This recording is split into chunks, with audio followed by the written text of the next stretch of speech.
I got a request from one of our audience members. Mangaki, shout out to you. You said that I should take a look at this article, which talks about Nvidia's 50 series. So your comment said, please take a look at this article. Nvidia RTX 50 series demand drops in Germany by Aaron Klotz. I looked up this particular, uh, you know, title that you shared, and I found it. Apparently, Nvidia's RTX 50 series demand drops in Germany, but they're still flying off shelves everywhere, it seems. The cheapest models of all but RTX 5090 priced at MSRP or lower. Now, I guess the very first thing I can say with this particular article is Halo products in terms of GPUs, they almost always disappear. Now, it could be the scalpers. It could also be those who every time that there's a new GPU, they just have to have the best. They want to use the best. That's kind of like their MO. They have GPUs for those guys and those gals. They're going to get what it is that they're going to get. Plus, I'm certain that, a good majority of those units are also with reviewers as well. So, again, it is what it is.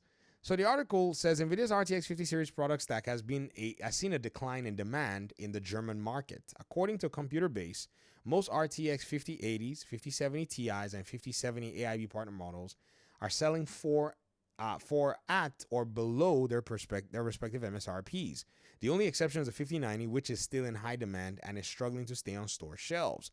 A table with the 50 series pricing shows what the GPUs were selling last week versus what they're selling for in March. At the end of March, the cheapest 5080 models were priced at 1,100 euros versus last week's price at 1,019, which matches the MSRP.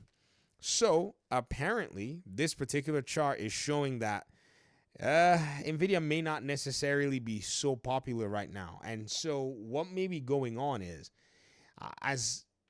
AMD, for all the credit that I give to them, it appears to me that they're just never ready to captivate and capture the market. I don't know what it is. They have so much wonderful opportunities here, but it seems like they're just content in the GPU side. It could also mean that they're probably trying to ensure that they don't necessarily overstretch themselves. And again, you can't even still blame them because their value from the previous generation was also really decent. So again, how many PC gamers are very keen on upgrading? I think they're probably going ahead to take their time so that they don't go do something crazy. They've gotten a win with Intel, right? Or they've gotten a win where Intel is not necessarily a threat to them. So they might as well go ahead and cool it down. This is just my opinion here. The cheapest variations of the 57 Ti were $869 euro, I almost said pound, at the end of March, and we're down to $799. Well, that is a 70 euro drop, $80 cheaper than the MSRP. Interesting. The RTX 5070 cards likewise dropped from 600 euros to 589, both of which are lower than MSRP of 619 euros. The 5060 Ti 8 gigs and 16 gigs are too new to have pricing data from the end of March, but current pricing shows the cheapest versions to be right at MSRP as of last week. So I'm sure Nvidia is probably giving vouchers, just like AMD was giving vouchers at the launch of their 9070 series cards, which really did change up the game. I was fortunate to get a 9070 XT. I like those mid-range cards, and I like the way that card is actually smaller and probably will give my 6800 XT a run for its money. We'll see. There's a YouTuber that I follow that wants to do a comparison. TerraWare, yeah, I haven't seen it yet. Maybe I've missed it, but I would love to see that comparison video so I can know exactly how to go. And they said, of course, these prices represent the cheapest models available. The average median price of each model are unsurprisingly higher. The median price of the 5080 was $1,400 at the end of March and has dropped to $1,389 as of last week, which still puts it at 24% higher than the card's MSRP.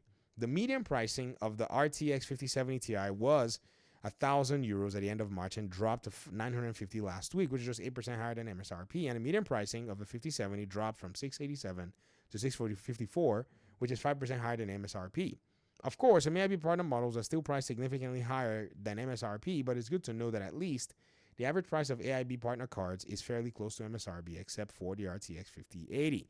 The situation in Germany appears to be better than it is in the US, where it's still difficult to find any RTX 50 series GPU at or near MSRP. So, another question that we need to basically pay attention to is what could be the economic, you know, mood or temperature in Germany as of now. You know, that's another thing that's actually really interesting because every single region has its own difficulties and its own challenges. So even though these prices may have come down, I think it's as a matter of demand being super low. In the US, there's, in my opinion, anyways, expendable income. But don't be fooled. I've also been seeing some of these 50 series cars on B&H as well. And I've seen them for some really decent prices. I mean, what is it? The 5070 Ti? What does B&H have it for right now? I'm not going to show you my screen because, let me see. The 5070 Ti, the B&H is asking $1,049 for the PNY Nvidia version of the card. Okay, so I mean, what is the on this article that they were looking at here? What was the 5070 Ti? Let me see. 869 euros. What is 869 euros to dollars? 869. Sorry guys, I gotta do this. 8960 to dollars is 975. Okay. Wow. That's actually cheap. Cheaper, sorry. 869. So they basically probably they went down to 799 last week, $80 lower than the MSRP for the 5070 Ti. Whereas they want to sell it to you here for 1049. This might be an ARGB. Okay, this is an ARGB version. They launched the 5070 Ti at 779 as well, but they've also raised the price. Okay, I see what the article is saying. Yes, there is a slight premium, but those models that are around the price that they're talking about in Germany as well, they're all sold out here. It's the higher, than MSRP prices that you're seeing. I think Nvidia is ripe for the taking, and AMD is just one company. I think Intel has an opportunity as well to put some market pressure on them. But one thing I've noticed too is Nvidia fans, they don't really care. I mean, that's just the truth. Mangaki, you know that Nvidia fans don't care. They'll buy anything that Nvidia is serving up. And this is usually where the challenge is with Nvidia fans is, they're just complaining about the prices, but they will love for those prices to be lower so that they can go ahead and go buy, more Nvidia. They want AMD to compete and put their hands in the dirt so that they can buy more Nvidia until they start making their own decisions to say, you know what? We're not going to go ahead and indulge Nvidia. Nvidia is not going to make changes when they've almost sold out of their Halo products and they're in high demand and all that stuff. It's still going to create an imbalance in the whole, GPU pricing, market. And that's what I think. AMD is doing a good job catching up for gamers and stuff. But people like value when they're spending $700, $800, $1,000, and the other guys telling them we can give you multi-frame generation and all of these gimmicks. You can see where people want to go ahead and say, okay, we want our $1,000 to resonate and ring out loud. That's where you find a lot of issues with, Nvidia basically getting away with a lot of this stuff. Nvidia, in fact, right now on the news, there's talk that the 5060 or so GPU, one of those GPUs, is going to be launching without having the press and the media involved. They're just going to launch the GPU without any drivers for day one or day one benchmarks. So people are probably not going to be able to see what this thing can do unless they wait a little bit, which is interesting that Nvidia wants to go ahead and do that. That's what console manufacturers do. But Nvidia wants to go ahead and take that approach because, man, according to one comment I saw, the needs of the shareholders outweigh the needs of the customer. So what would have to happen is consumers will have to pretty much, starve Nvidia for a little bit. And you guys, you got the power. All this talk about Nvidia, doing the enterprise, blah, blah, blah, blah, blah. Well, let them do enterprise then. Let them just basically allow for their gaming segment to go away. I've seen people say, well, their enterprise is much bigger. But these companies, right? Their entire business model is line go up.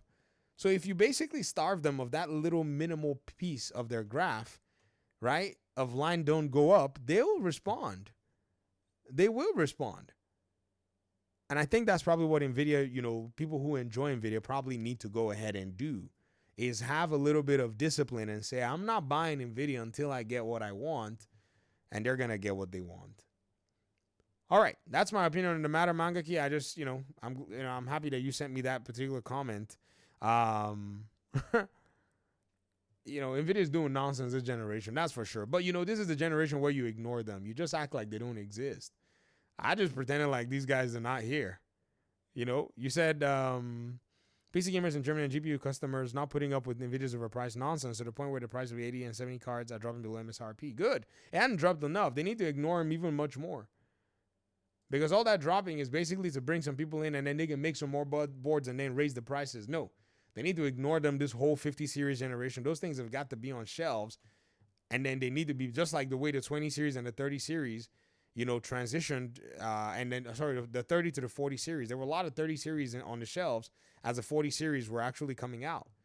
You know what I mean? Because the 30 series was a price shock for a lot of people. A lot of people did not believe their eyes that Nvidia was going to ask that kind of money for, from the 40 series. And I think that similar price shock needs to be a long-term thing with Nvidia's market. If not, they're not going to change. Thanks for watching the video, guys. Appreciate you all so much. Talk to me in the comment section. Peace out.